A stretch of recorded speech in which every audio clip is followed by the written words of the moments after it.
जय हिंद। नमस्कार दोस्तों, आइए देखते हैं फिर से बिहार पुलिस का 30 महत्वपूर्ण प्रश्न।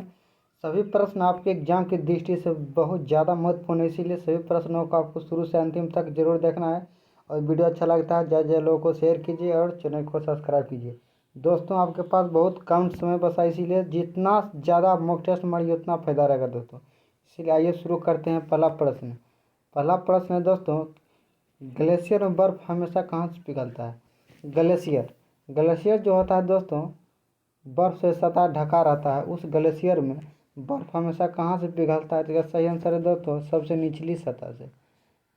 ग्लेशियर में बर्फ़ कहाँ से पिघलता है दोस्तों? सबसे निचली सतह से। दोस्तों, सभी प्रश्न आपके लिए बहुत ज़्यादा महत्वपूर्ण है, इसीलिए जितना भी है प्रश्न करार है सभी प्रश्नों को आपको रट जाना है, क्योंकि यही सब प्रश्न आपको एग्जाम में सेम टू सेम देखने को मिलेगा। सभी प्रश्न बहुत ज़्यादा महत्वपूर्ण है दोस्तों।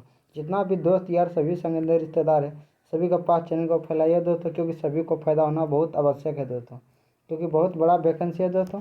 ये देखते हैं नेक्स्ट क्वेश्चन। नेक्स्ट प्रश्न है दोस्तों, भारत और पाकिस्तान के बीच शिमला समझौता कब हुआ? भारत और पाकिस्तान के बीच शिमला समझौता दोस्तों कब हुआ? सही आंसर है 2 जुलाई 1972।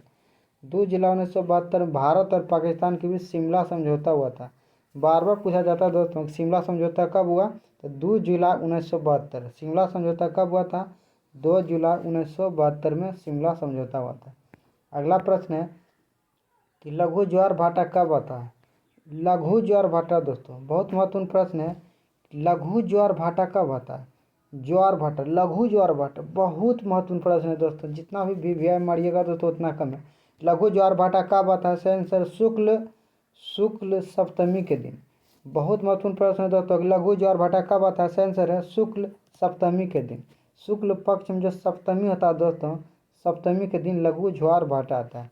लघु ज्वार भाटा कब आता है? सही आंसर है शुक्ल सप्तमी के दिन। आपको याद रखना, यही एग्जाम में सेम देखने के लिए मिलेगा दोस्तों, सप्तमी के दिन। अगला प्रश्न है, रावी नदी का प्राचीन नाम क्या था? रावी जो नदी है दोस्तों, उस नदी का प्राचीन नाम क्या था? सही आंसर पुरुषनी। रावी नदी का प्राचीन नाम क्या था दोस्तों? सही आंसर है पुरुषनी। अगला प्रश्न है, संपूर्ण क्रांति का नारा किसने दिया? संपूर्ण क्रांति का नारा किसने दिया दोस्तों? सही आंसर है जयप्रकाश नारायण। सही आंसर है दोस्तों जयप्रकाश नारायण। आपको याद रखना है, जयप्रकाश नारायण। संपूर्ण क्रांति का नारा किसने दिया? सही आंसर है जयप्रकाश नारायण। संपूर्ण क्रांति का नारा किसके द्वारा दिया गया दोस्तों? सही आंसर है जयप्रकाश नारायण के द्वारा दिया गया। आपको याद रखना है। अगला प्रश्न है कि भाटकल बंदर, बहुत महत्वपूर्ण प्रश्न है दोस्तों, यही एग्जाम में पूछा जाता है दोस्तों। भाटकल बंदरगाह किस राज्य में स्थित है? सही आंसर है कर्नाटक में। भाटकल बंदरगाह किस राज्य में स्थित है? सही आंसर है कर्नाटक। भाटकल पतन भी कहीं कहीं बार बार कभी कभी पूछा जाता है कि भाटकल पतन, या दोस्तों भाटकल बंदरगाह किस राज्य में स्थित है? सही आंसर है कर्नाटक। अगला प्रश्न है 7 नंबर, विश्व का सबसे बड़ा डेल्टा कौन सा है? विश्व में दोस्तों डेल्टा दोस्तों नदी बनता है। नदी का जो मुहाना होता है दोस्तों, वही डेल्टा का निर्माण करता है दोस्तों। आपको याद रखना है कि विश्व का सबसे बड़ा डेल्टा कौन सा है? सुंदरबन डेल्टा, जो कि पश्चिम बंगाल में पड़ता है दोस्तों। विश्व का सबसे बड़ा डेल्टा कौन सा है? तो सुंदरबन डेल्टा, जो गंगा और ब्रह्मपुत्र नदियों के द्वारा बनता है दोस्तों। आपको याद रखना है कि विश्व का सबसे बड़ा डेल्टा कौन सा है? तो सुंदरबन डेल्टा। अगला प्रश्न है, राष्ट्रमंडल खेल कितने वर्ष बाद आयोजित किया जाता है? राष्ट्रमंडल जो खेल होता है दोस्तों, वह खेल कितने वर्ष बाद आयोजित किया जाता है? सही आंसर है 4 वर्ष। राष्ट्रमंडल का जो खेल है दोस्तों 4 वर्ष के बाद में आयोजित किया जाता है। प्रत्येक राष्ट्रमंडल खेल में 4 वर्ष का अंतर रहता है। क्रिकेट विश्व कप में भी दोस्तों 4 वर्ष का अंतर है, इसीलिए 2023 का क्रिकेट विश्व कप का आयोजन किस देश में हो रहा है? तो भारत में हो रहा है। आपको यह भी याद रखना है। ये अगला प्रश्न देखते हैं, परमाणु सिद्धांत किसने दिया था? परमाणु सिद्धांत किसने दिया था? इसका सही आंसर है दोस्तों डाल्टन। परमाणु का सिद्धांत किसने दिया? सही आंसर है डाल्टन ने। परमाणु सिद्धांत किसने दिया था? सही आंसर है डाल्टन ने दिया था। अगला प्रश्न है, कितने ऊंचाई पर वायुमंडल में 1 डिग्री तापमान घटता है? दोस्तों, वायुमंडल में कितने ऊंचाई पर जाने पर 1 डिग्री सेंटीग्रेड तापमान जो है ना घट जाता है? जैसे अभी यहाँ का तापमान 37 डिग्री सेल्सियस है, तो हम कितने ऊंचाई जाएंगे तो 1 डिग्री तापमान घट जाएगा? इसका सही आंसर है 165 डिग्री, 165 मीटर। 165 मीटर जाने पर 1 डिग्री तापमान घट जाता है। सॉरी दोस्तों, 165 मीटर आपको याद रखना है। आगे अगला प्रश्न देखते हैं, नर्मदा नदी और ताप्ती नदी के बीच कौन सा पर्वत स्थित है? नर्मदा और ताप्ती नदियाँ के बीच कौन सा पर्वत स्थित है? इसका आंसर है सतपुरा पर्वत। नर्मदा और ताप्ती नदियाँ के बीच कौन सा पर्वत है? इसका आंसर है ताप्ती सतपुरा पर्वत।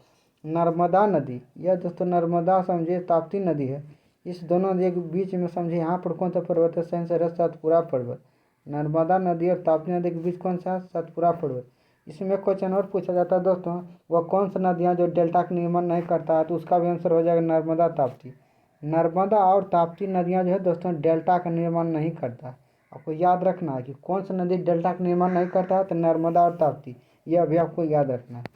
अगला प्रश्न है 12 नंबर प्रश्न है दोस्तों, भारत के सिक्योरिटी पेपर मिल कहाँ स्थित है? भारत के सिक्योरिटी पेपर मिल कहाँ स्थित है? आंसर है दोस्तों होशंगाबाद। होशंगाबाद। भारत के सिक्योरिटी पेपर मिल कहाँ स्थित है? आंसर है होशंगाबाद। होशंगाबाद। भारत के सिक्योरिटी पेपर मिल कहाँ स्थित है? होशंगाबाद में। अगला प्रश्न है कि भारतीय संविधान के किस भाग को भारत का मेग्ना कार्टा कहा जाता है? बहुत महत्वपूर्ण प्रश्न है कि भारतीय संविधान के किस भाग को भारत का मेग्ना कार्टा कहा जाता है? आंसर है भाग 3 को। भारतीय संविधान के भाग 3 को भारत का मेग्ना कार्टा कहा जाता है। भारतीय संविधान को भाग 3 के भारत का मेग्ना कार्टा कहा जाता है, आपको याद रखना है। आइए नेक्स्ट प्रश्न देखते हैं। नेक्स्ट प्रश्न है स्वास्थ्य समान स्वस्थ मनुष्य के लिए रक्तदाब कितना होता है? कोई भी जो दोस्तों स्वस्थ मनुष्य उसके लिए रक्तदाब कितना होना चाहिए? तो 120/80 होना चाहिए दोस्तों। समान स्वस्थ मनुष्य का रक्तदाब कितना होना चाहिए? 120/80, आपको याद रखना है। अगला प्रश्न देखते हैं, काजीरंगा राष्ट्रीय उद्यान किस राज्य में दोस्तों? काजीरंगा राष्ट्रीय उद्यान किस राज्य में स्थित है दोस्तों? इसका आंसर है दोस्तों असम में। काजीरंगा राष्ट्रीय उद्यान किस राज्य में दोस्तों? असम में। काजीरंगा राष्ट्रीय उद्यान किस लिए प्रसिद्ध है? तो एक सींग वाले गेंडा के लिए प्रसिद्ध है। यह भी पूछा जाता है दोस्तों, काजीरंगा राष्ट्रीय उद्यान किस राज्य में है? तो असम में है। और किसके लिए प्रसिद्ध है? तो एक सींग वाले गेंडा के लिए। काजीरंगा राष्ट्रीय उद्यान किस राज्य में है? असम में, आपको याद रखना। अगला प्रश्न है कि विजय स्तंभ का निर्माण किसने करवाया? विजय स्तंभ। विजय स्तंभ का निर्माण किसने करवाया? आंसर राणा कुंभा। राणा कुंभा। विजय स्तंभ का निर्माण किसने करवाया था दोस्तों? आंसर है राणा कुंभा ने। विजय स्तंभ का निर्माण किसने करवाया? आंसर है राणा कुंभा ने। अगला प्रश्न है ये तमिलनाडु तट पर किसके कारण शीतकालीन वर्षा होती है? तमिलनाडु में दोस्तों सबसे ज़्यादा वर्षा शीतकाल में होता है दोस्तों। तमिलनाडु में किसके कारण शीतकालीन वर्षा आता है? तो उसका आंसर है दोस्तों उत्तर पूर्वी मानसून। जब दोस्तों मानसून समाप्त हो जाता है तब मानसून लौटने लगता है, तो उत्तर पूर्व से जो हवा आता है दोस्तों उसके कारण ही तमिलनाडु के तट पर वर्षा आता है, इसीलिए इसका आंसर है उत्तर पूर्वी मानसून। या दोस्तों कभी कभी लौटती मानसून भी ऑप्शन में रहता है। लौटती मानसून भी रहता है दोस्तों। लौटती मानसून भी रहेगा तो आपको यह भी मार देना है। तमिलनाडु में किसी कारण वर्षा होता है तो लौटती हुई मानसून या उत्तर पूर्वी मानसून से वर्षा होता है। बहुत महत्वपूर्ण प्रश्न है, आपको याद रखना दोस्तों। दुलहस्ती परियोजना किस नदी पर स्थित है? बहुत महत्वपूर्ण प्रश्न है दोस्तों कि दुलहस्ती परियोजना किस नदी पर है? आंसर है चिनाब नदी। चिनाब नदी। दुलहस्ती परियोजना किस नदी पर है? चिनाब नदी। किस राज्य पूछेगा तो उसका आंसर हो जाएगा जम्मू कश्मीर। दुलहस्ती परियोजना चिनाब नदी पर है। यह नदी जम्मू कश्मीर राज्य में पड़ता है, जो कि अभी केंद्र शासित प्रदेश है वर्तमान में। अगला प्रश्न है वर्तमान में सबसे अधिक उपग्रह किस ग्रह का है? सबसे अधिक उपग्रह वर्तमान में दोस्तों शनि का हो गया। 143 उपग्रह वर्तमान में शनि का दोस्तों। सबसे अधिक उपग्रह वर्तमान में शनि ग्रह का हो गया, आपको याद रखना है। सबसे अधिक उपग्रह किसका दोस्तों? शनि का 143 उपग्रह। अगला प्रश्न देखते हैं। अगला प्रश्न है दोस्तों कि जबलपुर किस नदी के किनारे स्थित है? जबलपुर किस नदी के किनारे स्थित है? जबलपुर जो है दोस्तों किस नदी के किनारे स्थित? आंसर है नर्मदा नदी। जबलपुर मध्य प्रदेश का एक शहर है दोस्तों, इसीलिए आपको याद रखना है कि जबलपुर किस नदी के किनारे स्थित है? आंसर है नर्मदा नदी। नर्मदा नदी एकदम करेक्ट आंसर है दोस्तों। जबलपुर किस नदी के किनारे है? नर्मदा नदी।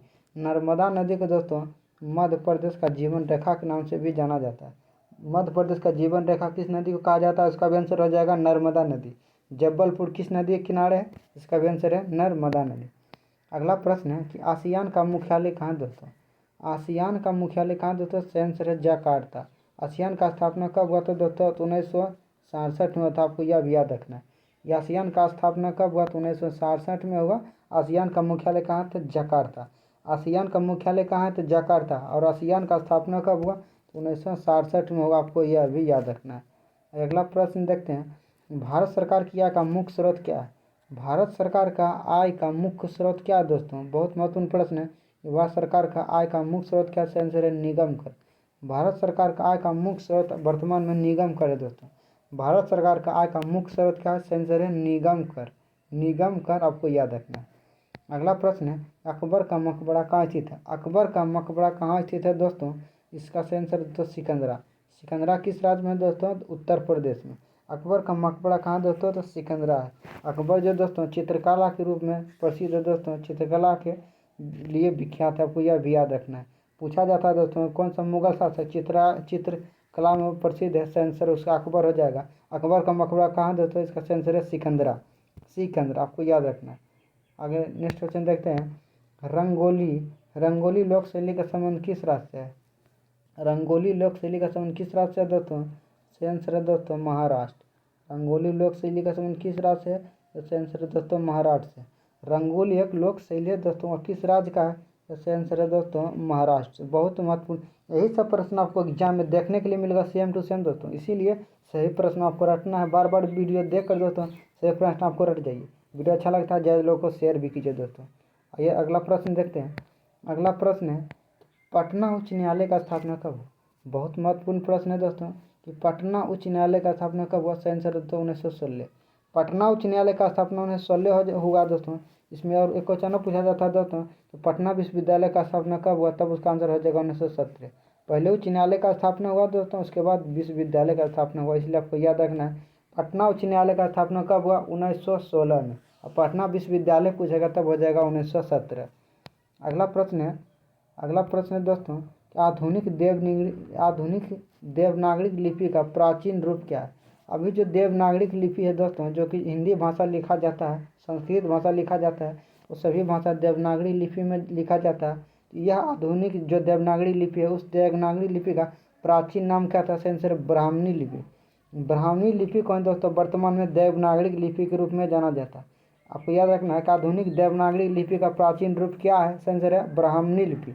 ब्राह्मणी लिपि आधुनिक देवनागरी लिपि का प्राचीन नाम क्या है? आंसर है ब्राह्मणी लिपि। अगला प्रश्न है, सुंदरबन कहाँ पाए जाते हैं? सुंदरबन कहाँ पाए जाते हैं? सबसे अधिक महत्वपूर्ण प्रश्न है कि सुंदरवन कहाँ पाए जाते हैं दोस्तों? कहाँ पाए जाते हैं? आंसर है विषुवतीय क्षेत्रों में।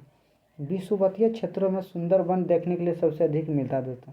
याद रखना सुंदरबन कहाँ पाए जाते हैं? आंसर है विषुवतीय क्षेत्र में।